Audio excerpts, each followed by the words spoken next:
One day, a tower appears in the center of the city, and although many people believe it marks the beginning of the apocalypse, the tower instead draws them in. Those who possess strength and qualify to challenge it enter the tower and become known as Wanderers of the Tower, climbing its floors in search of answers, power, or survival. When a wanderer conquers the tower, an object called the Turning Stone appears before them. This stone grants the power to turn back time and return to the Tower of Challenge, resetting their journey. At first, people are given only two outcomes: resurrection or death. But the Turning Stone introduces a third option: returning to the past. Many wanderers choose this path, since going back allows them to correct the mistakes and failures that once stopped them. Jaewon is one of them, and after climbing all the way to the 99th floor, he faces the tower's final enemy alone, standing by himself against the dragon. On a sunny day in South Korea, a man shops for groceries when a bag of chips suddenly tears open in his hands, spilling its contents onto the floor, and a little girl nearby looks at him suspiciously and asks whether he is stealing. Before he can answer, the ground begins to shake as a small earthquake passes through the area, causing no casualties. But moments later, the tremors grow stronger and turn into a violent quake. When he looks outside, he sees something forcing its way up from beneath the ground, and a massive tower erupts from the earth, crushing people and buildings in its path. Amid the chaos, he shields the child and desperately tries to escape as structures collapse and screams echo around them. When the shaking finally stops, he looks outside and sees the tower standing completely formed, dominating the city skyline. It soon becomes apparent that this disaster is not limited to South Korea, as identical towers appear in major cities across every country in the world, and people begin calling them the Tower of Nightmares. Shortly afterward, notifications appear before certain selected individuals, informing them that they have been chosen as tower walkers and given the responsibility of saving the world. Those who accept the summons are transported into the tower's battlefield, where an interface system grants them items and skills as though reality has become a game, though they quickly learn that pain, death, and failure are all real. The interface system announces that a tower impact will occur worldwide and shows scenes of the outside world, where people who were not summoned work desperately to clear debris and rebuild shattered cities. As one worker watches the tower, he sees a creature emerge from within it, signaling the beginning of the tower impact, a massive disaster in which monsters overflow from the tower and spread across the Earth's surface. These monsters destroy everything in sight, overwhelming even modern military forces. And as a result, 1/3 of the world's population is annihilated. Inside the tower, the walkers can only witness the devastation, realizing that those with special powers and qualifications represent humanity's final hope. With no other choice, the walkers begin raiding the tower to prevent humanity's destruction, pushing forward floor by floor until they eventually encounter a dead end. When they attempt to destroy the obstacle blocking their path, they discover a glowing object known as the Return Stone, an item that allows its user to return to the moment they were first summoned while fully retaining their memories. Hwang, the captain of the Tower Walkers, immediately decides to use the stone, saying that he will inform the others of what awaits them after he returns. When he breaks the stone, light fills the room and he disappears, leaving the remaining walkers uncertain whether he truly returns to the past. Sakamoto, a former science professor, states that Hwang has indeed gone back in time, but explains that doing so likely causes a split in the timeline, making it impossible for Hwang to ever meet them again. Using theories such as the multiverse and parallel universes, he explains that the moment Hwang disappears, their world and Hwang's world diverge into completely separate realities. Although the other walkers struggle to understand the explanation, it becomes clear that even if Hwang returns to the past, nothing will change in their current world. Sakamoto adds that the tower system has never lied before, and explains that the Return Stone sends its user to a different branch of reality, emphasizing that the tower's items far exceed human common sense. Not long after, a second tower impact occurs in the outside world, bringing humanity even closer to total extinction. With time running out, the walkers are forced to decide whether to use the Return Stone and escape to the past, or remain in the tower and face certain death. In the end, those who lack the strength to climb any further choose to return, while others stay behind, resolved to fight in their own world. And just as one walker is about to be devoured by a monster, other rushes into the battle wielding twin daggers, and his powerful slashes tear the creature apart. After defeating the monster, he checks whether the walker is safe, and behind him stands a group of people who choose to remain in the tower until the very end. They are known as Carpe Diem, humanity's last hope, the ones who refuse the temptation of the Return Stone and continue climbing, eventually confronting a powerful masked monster boss on the upper floors of the tower. Yunhwan draws the attention of the masked boss aggro, deliberately pulling its aggression toward himself while shouting for Jaehwan to strike whenever an opening appears. The coordination between them is precise and desperate, and through their combined assault, they manage to decapitate the masked boss in a short but brutal exchange. After the battle ends, they assess the situation and find that there are no deaths among the squad, only minor injuries, and the speed of their progress makes them believe that reaching the final floor may actually be possible. When they examine the boss's drop, Jaehwan obtains a new weapon, known as the Suppressing Dragon Sword. And with each passing day, it feels as though the balance is finally tipping in humanity's favor as they advance toward the 98th floor, the Chamber of Purgatory. That sense of hope collapses the moment they enter the chamber, where the entire squad is slaughtered in an overwhelming confrontation, leaving only Jaehwan and Yunhwan alive. The two of them fight relentlessly against the floor boss, pushing their exhausted bodies beyond their limits, and Yunhwan shouts that he cannot defeat it alone. Forcing Jaehwan to steady himself and continue the assault, their efforts fail to turn the tide, and the battle takes a devastating turn when Yunhwan is pierced by the boss's horn, losing his ability to fight back.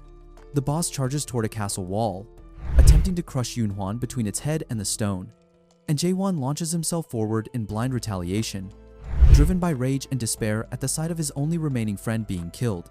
Gripping his sword, Jaehwan dashes toward the boss once more, and although it notices the attack, something about Jaehwan feels different in that moment. Pouring every last ounce of strength into his strike and trusting his sword completely, he finally brings the boss down. When the battle ends, Yunhwan remains alive but grievously wounded, with no means of recovery left to him, and holding a return stone, he apologizes quietly. Jaehwan remembers that Kim Yunhwan, in the cruel and desolate tower, never once lost his smile, which earned him the name Smile Knight among the walkers, and now that same Smile Knight loses his smile for the first time. Jaehwan turns away and tells him to leave before he changes his mind, unable to watch him go any longer. With that decision, Jaehwan becomes the sole walker remaining on the upper floors of the tower, determined to clear the final floor by himself. And just as he reaches for the gate to the 99th floor, memories of the time he spent with the squad surface in his mind, and when the door opens, a vast snowfield greets him on the other side. Inside, he is immediately forced into battle with an ice dragon, a creature whose power clearly surpasses his own. Hiding from the dragon's sight, Jaehwan feels his hand freeze solid as he presses himself against the terrain, and at this point it has been 10 years since he first reached the 99th floor and began fighting the ice dragon day after day. Although he survives countless calamities while climbing up to the 98th floor, the danger of the 99th floor far surpasses anything below it, existing on an entirely different level. The boss of this floor is an ice dragon named Velchisis, whose breath, born from a forgotten land, is nearly impossible to endure even with cold resistance pushed to its absolute limit. Without the equipment abandoned by walkers who chose to leave, Jaehwan would have died long ago.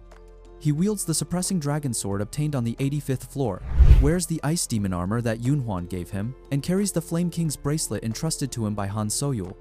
As he thinks about her, his consciousness shifts and he wakes in a smithy, warming his body by the heat of the forge. He currently lives in the village reclaimed after the defeat of the 50th floor boss, the monstrous dragon Altimenes, a place known as Adipose.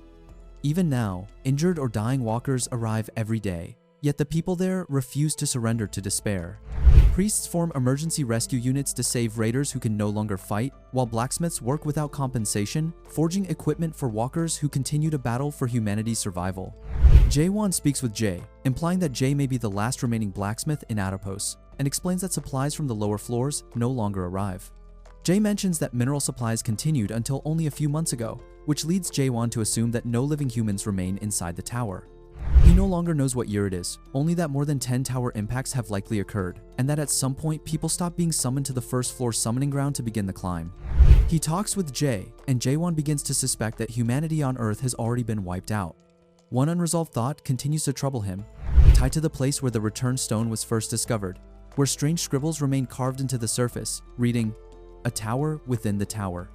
A nightmare within a nightmare." 2 days earlier, Grandma Hyline, Jay's partner, disappears without a trace. Since people do not age inside the tower, disappearance means only one of two things. She either returns to the past using a return stone, or throws herself off the tower. Realizing that no supporting walkers will arrive from below ever again, Jaehwan asks Jay to teach him blacksmithing skills so he can prepare for what lies ahead alone. Later that day, Jaehwan once again confronts the ice dragon Velchisis, who declares that no human has ever reached the 99th floor alone since the creation of the Tower of Nightmares. acknowledging Jaewon as an extraordinary existence. Jaewon mocks the dragon in return, saying that killing Velchesis would leave him feeling empty, and points out that even the armor the dragon takes such pride in is beginning to crack. He then leaps directly into the dragon's freezing breath, but the outcome is swift and brutal, as Jaewon is overwhelmed and slammed against the wall. His hand and leg froze solid, and his body left immobilized once more. Alteminus declares that no matter how fiercely Jaewon fights or how stubbornly he clings to life, the only fate awaiting him is crushing solitude and absolute nothingness. Jaewon recalls every fallen ally who climbed the tower with him, and their memories harden his resolve as he coldly tells the lizard that it talks too much.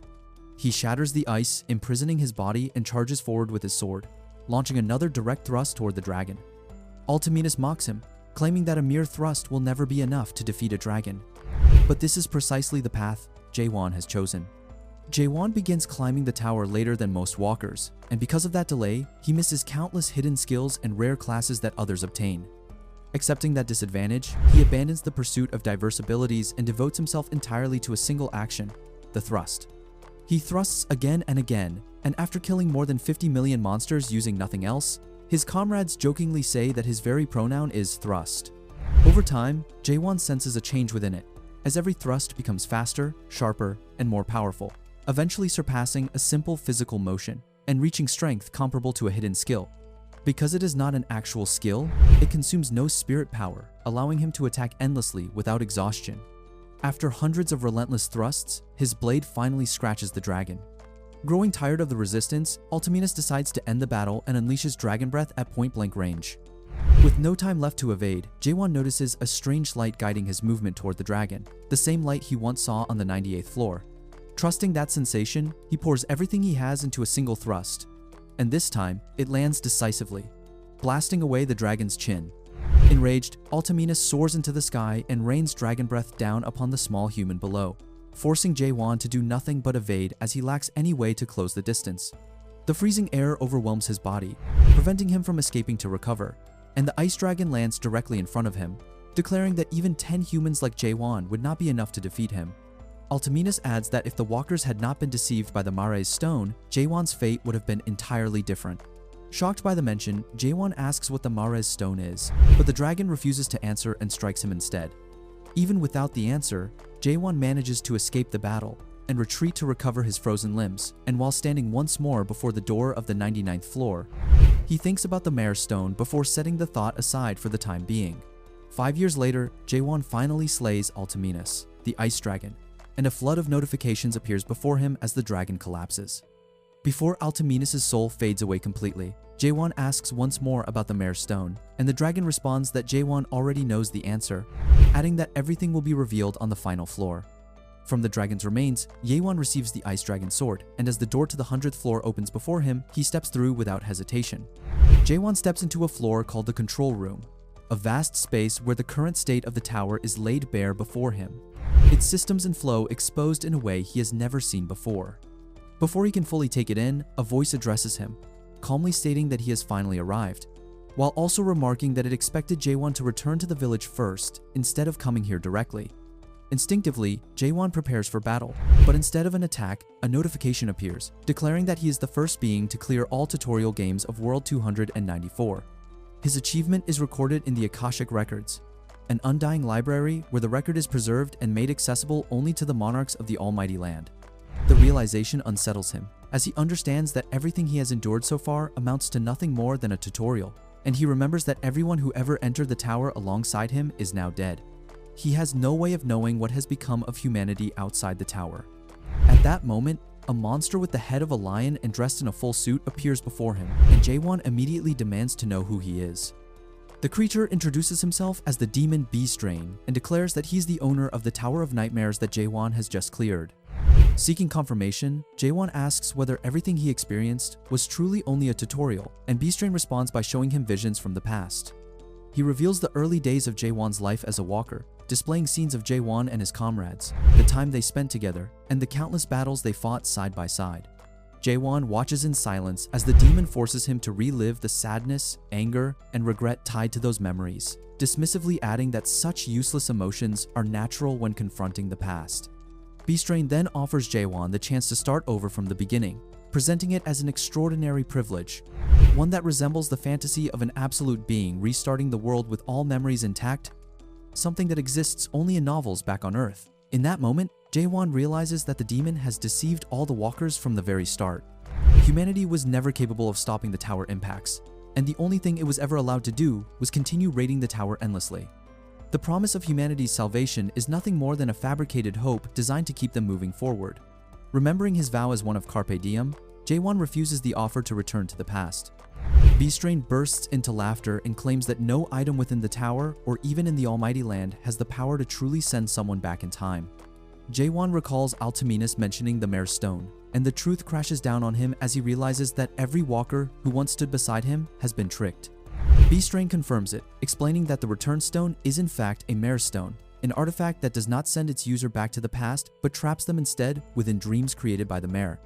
Until the highest floors, Jaewon alone remains obsessed with finishing the tower rather than escaping from it. Even after learning the full truth, Jaewon refuses to accept the demon's offer to start over, and through the explanation of Beastrain, he finally understands what the Tower of Nightmares truly is. Jaewon assumes that he is already trapped inside the dream created by the Mare Stone, and with that realization, he decides that the only path forward is to hunt Beastrain and force his way to the next floor.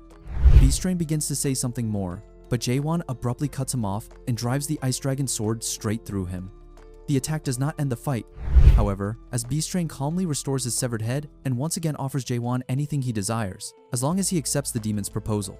Jaewon rejects the offer without hesitation, since there is nothing he wants anymore except to continue thrusting his way upward through the tower. Beastrain attempts another deception, claiming that because Jaewon already exists within the dream of the Tower of Nightmares, the outside world remains perfectly fine, and all the tower walkers are merely lying in a comatose state. He goes on to say that Jaewon can never defeat him, explaining that while Jaewon barely manages to clear the tutorial, Beastrain exists on an entirely different level, far beyond the monsters of the tower. Even so, Jaewon refuses to retreat, gripping his sword and continuing to thrust again and again without pause. The battle ends quickly, and Jaewon returns to the smithy battered and wounded, clutching potions as he begins repairing his own equipment. At this point, he is the last remaining walker in the tower, completely alone. This marks his 72nd attempt at challenging Beastrain, and despite facing the demon every single day without rest, he has yet to leave even a single scratch on him. Even so, Jaewon always survives the encounter, as Beastrain shows no intention of killing him and seems determined to keep him alive. Because of this, Jaewon resolves that no matter how many years it takes, he will never give up. From the control room, Beastrain observes Jaewon's actions closely and reveals that he is a cultivator, and that Jaewon is the first existence like this he has ever encountered. He explains that a cultivator's role is to ensure that a product can safely adapt to the Almighty Land by subjecting it to a secondary cultivation process that ripens and enhances it. The primary process involves eliminating undesirable seeds so that only worthy ones remain, which is accomplished through the tutorial game designed to identify suitable products. Once that process ends, the selected product is meant to grow further through the real game, while the secondary process nurtures it with continued support, like water and fertilizer. Beastrain grows increasingly excited at the realization that his tower has produced such a product. Yet he finds himself troubled by the fact that the product itself refuses to advance to the next stage. He cannot simply kill Jaewon either, fearing the consequences that might follow.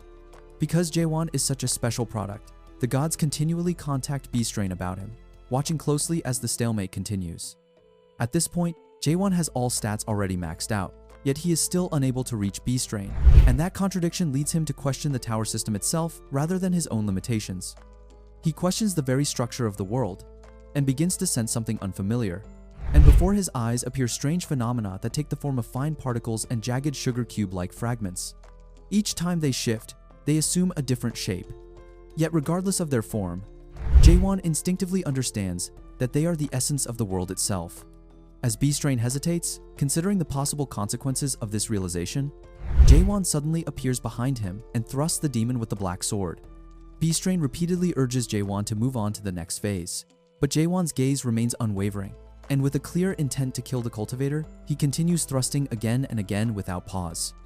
Losing his patience, Beastrain finally restrains him and demands to know what Jaewon truly wants in order to advance to the next stage. Jaewon senses that he has finally cornered the demon, but instead of pressing immediately, he waits, pushing Beastrain toward his breaking point. Forced to respond, Beastrain begins to explain the truth, revealing that the universe is not made up of a single dimension.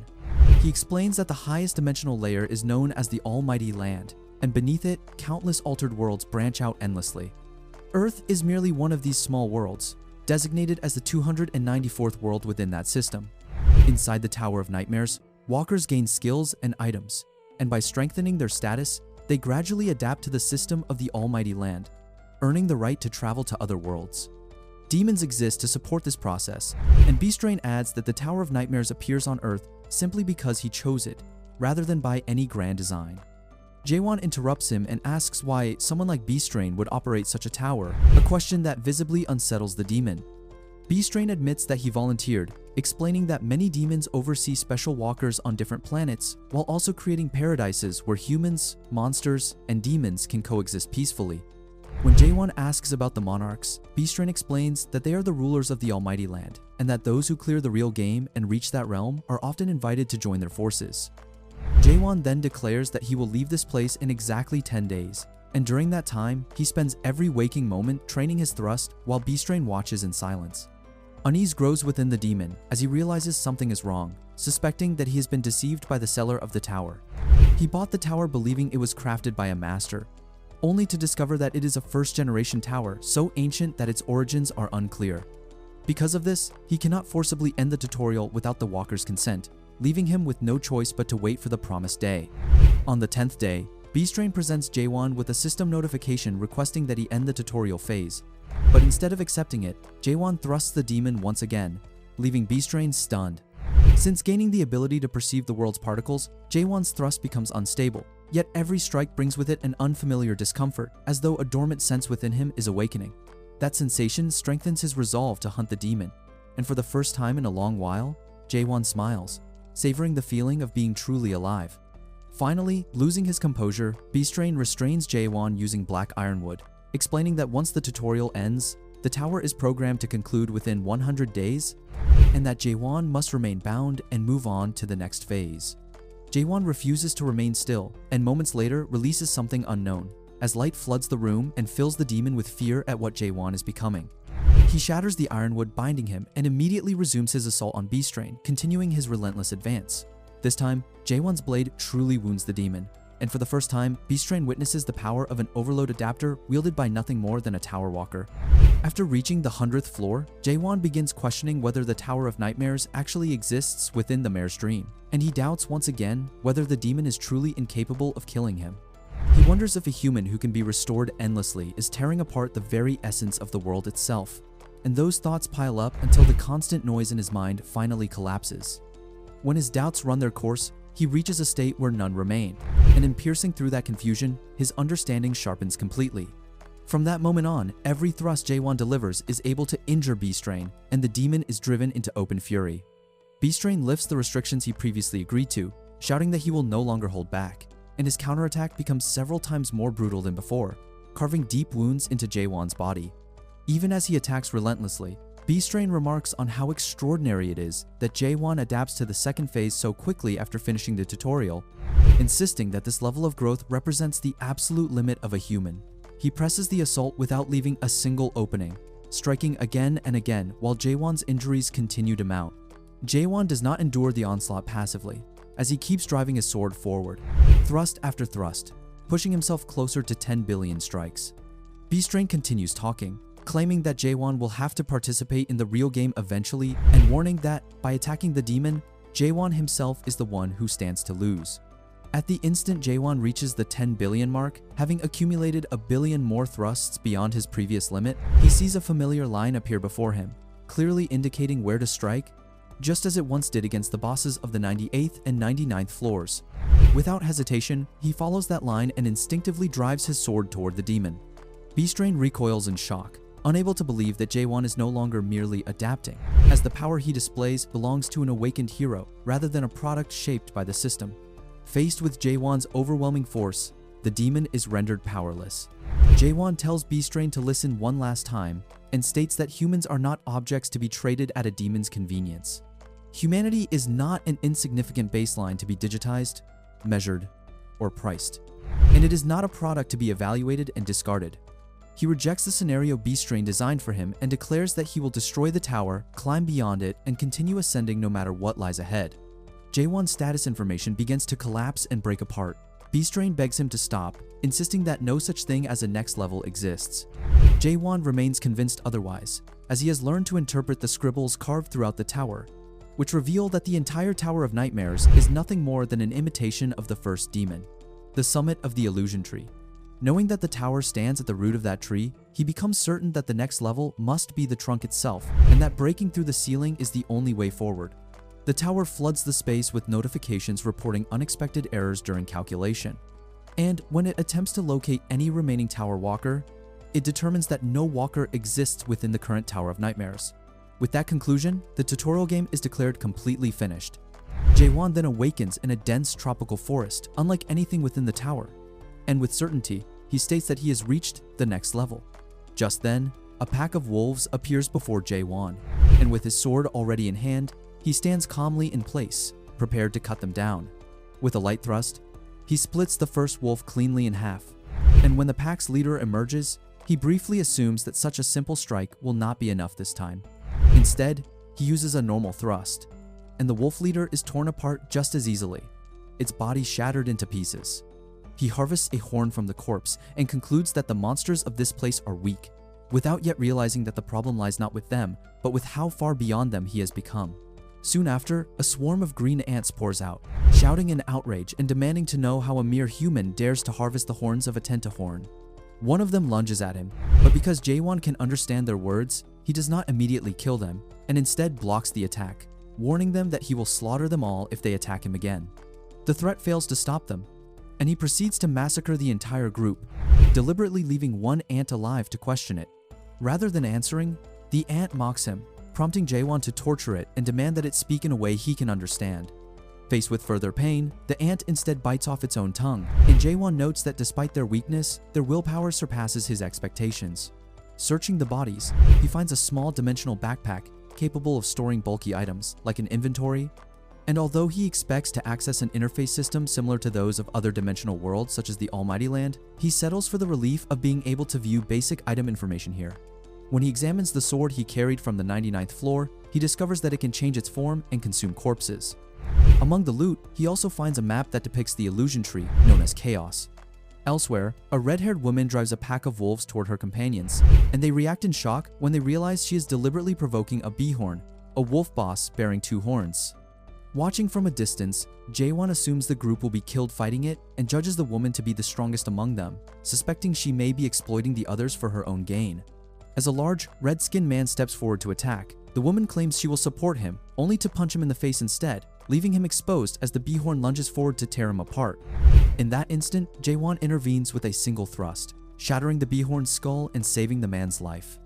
Afterward, he allows the group to claim the corpse of Beehorn, while the red-haired woman watches him from the side, visibly unsettled. He explains that he is merely passing through, which only deepens their confusion, especially when they realize he cannot speak the local language. Approaching from behind, the woman attempts to inspect him with her skill, only to find that she cannot see his status at all, and she confronts him directly, stating that only a handful of adapters in Chaos are capable of killing a Beehorn with a single thrust. She demands to know who he truly is and where he comes from, but Jaewon, unfamiliar with the name Chaos, asks her to explain it instead, leaving her flustered as she assumes he is deliberately toying with her. That's it for today. If you enjoyed the recap, make sure to subscribe, like, and leave a comment. Signing off.